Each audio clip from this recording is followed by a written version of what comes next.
Assalamualaikum warahmatullahi wabarakatuh. Perkenalkan, saya Salsabila Dewi Rosaria dari kelompok 3. Pada kesempatan kali ini saya akan menjelaskan materi kimia organik tentang asam amino dan protein. Asam amino adalah monomer penyusun protein yang berupa senyawa dengan gugus karboksil, amina, hidrogen, karbon, dan gugus samping atau R. Memiliki sifat fase kristal larut dalam air, punya sifat asam basa, serta struktur ion polar. Jumlah asam amino penyusun protein ada 20, yang membedakan hanya pada rantai samping atau R. Klasifikasi asam amino: AA dengan R nonpolar pulang larut dalam air. Contohnya alanin, leusin, isoleusin, valin, prolin, dan lain-lain.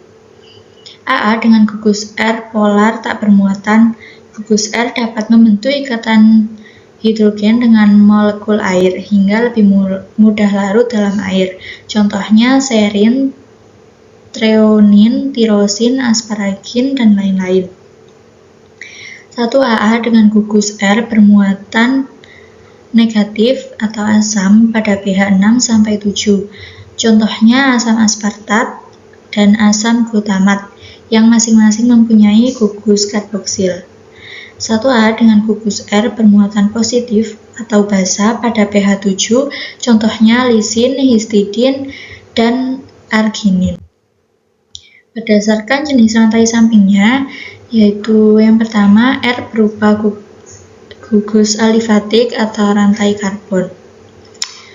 Yang kedua, R berupa gugus hidroksil, OH non-aromatik. Yang ketiga, R berupa gugus yang mengandung cincin aromatik. Yang keempat, R berupa gugus yang mengandung atom sulfur atau S. Selanjutnya, R berupa gugus asam, contohnya aspartat serta glutamat. Yang keenam, R berupa gugus basa, contohnya lisin, arginin, serta histidin. Yang ketujuh, R berupa gugus amida, contohnya asparagin, serta glutamin. Yang kedelapan, R berupa gugus imina, contohnya daprolin. Berdasarkan biosintesisnya, AA esensial yaitu AA yang tidak dapat diproduksi sendiri oleh tubuh, yaitu diperoleh dari konsumsi makanan. Serta AA non-esensial yaitu dapat diproduksi oleh tubuh, memiliki prioritas konsumsi yang lebih rendah dibanding AA esensial. Gambar tersebut adalah contoh asam amino esensial serta asam amino non-esensial. Tata nama asam amino.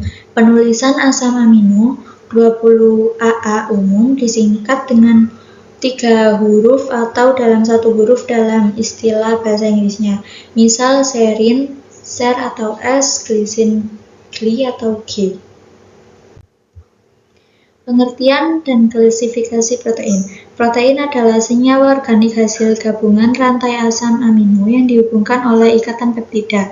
Contoh protein dalam tubuh yaitu ada glutathione, bradykinin, vasopressin, oksitosin, insulin, dan lain-lain.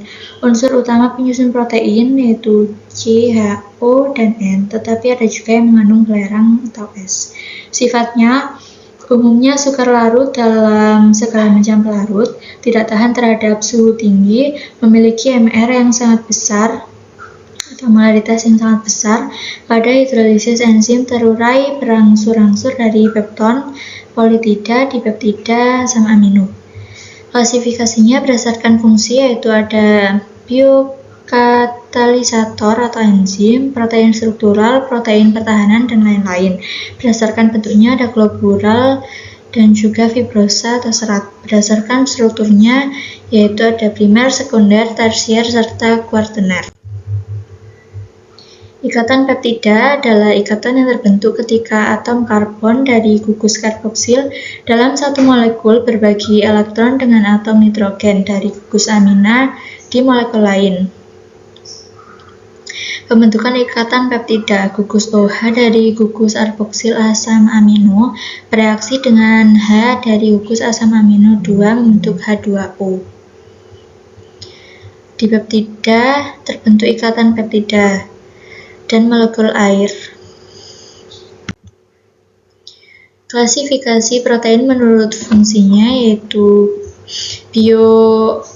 biokatalisator atau enzim, mengkatalisis reaksi kimia yang terjadi dalam tubuh, contohnya tripsin, DNA polimerase. Yang selanjutnya yaitu nutrien dan penyimpan. Protein yang berperan sebagai cadangan dan nutrisi, contohnya ovalbumin pada putih telur. Protein penggerak atau kontraktil, yaitu protein yang menyebabkan organisme dapat bergerak, contohnya myosin dan aktin. Selanjutnya protein transport, yaitu protein yang membawa molekul dari satu sel atau ke sel lain, atau dari satu organ ke organ lain melalui pembuluh darah, contohnya hemoglobin membawa oksigen. Selanjutnya protein pengatur, protein yang berperan mengatur aktivitas seluler, contohnya hormon insulin mengatur metabolisme gula. Selanjutnya ada protein pertahanan, protein yang berperan dalam pertahanan diri dari organisme lain atau penyakit, contohnya imunoglobulin untuk membunuh mikroba. Yang terakhir ada protein struktural, yaitu protein yang berperan dalam membentuk struktur biologi suatu organisme, contohnya keratin penyusun rambut dan kuku. Klasifikasi protein menurut bentuknya yaitu yang pertama ada protein globular, protein dengan rantai polipeptida berlipat-lipat membentuk bulatan padat atau globular, contohnya enzim. Yang kedua yaitu protein serabut, yaitu protein dengan bentuk memanjang pada satu sumbu dan tidak berlipat, contohnya keratin penyusun rambut. Struktur protein terbagi menjadi 4, yaitu struktur primer, sekunder, tersier, serta kuaterner. Struktur primer yaitu struktur 2 dimensi yang menggambarkan urutan asam amino dari suatu protein beserta ikatan peptidanya.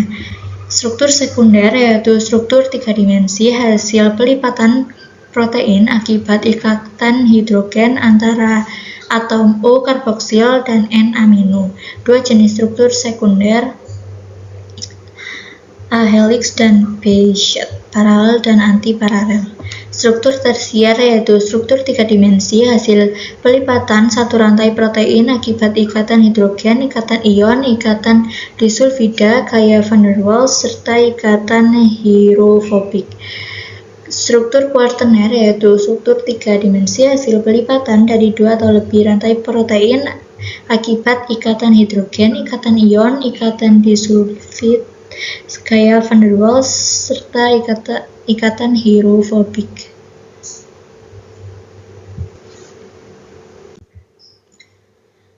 Ini adalah gambar dari struktur protein. Selanjutnya yaitu uji reaksi asam amino dan protein. Yang pertama ada uji ninhidrin. Uji umum ini untuk protein dan asam amino. Ninhidrin dapat mengubah asam amino menjadi aldehid. Adanya protein dan asam amino ditunjukkan oleh terbentuknya warna ungu. Bawahnya merupakan struktur dari uji ninhidrin. Selanjutnya yaitu ada uji Biuret. Uji umum untuk protein ikatan peptida. Reaksi dilakukan dengan meneteskan larutan NaOH ke dalam sampel dan ditambah beberapa tetes CuSO4 encer. Larutan CuSO4 encer. Reaksi positif memberikan warna ungu yang menunjukkan sampel memiliki gugus peptida. Selanjutnya yaitu ada uji Milon. Uji ini untuk mengidentifikasi adanya tirosin pada protein. Uji positif menghasilkan endapan merah yang menunjukkan adanya gugus fenol pada protein. Uji santoproteat yaitu uji terhadap protein yang mengandung gugus fenil cincin benzena. Uji positif jika terbentuk warna kuning yang kemudian jingga. Uji belerang yaitu untuk menguji adanya belerang dalam protein.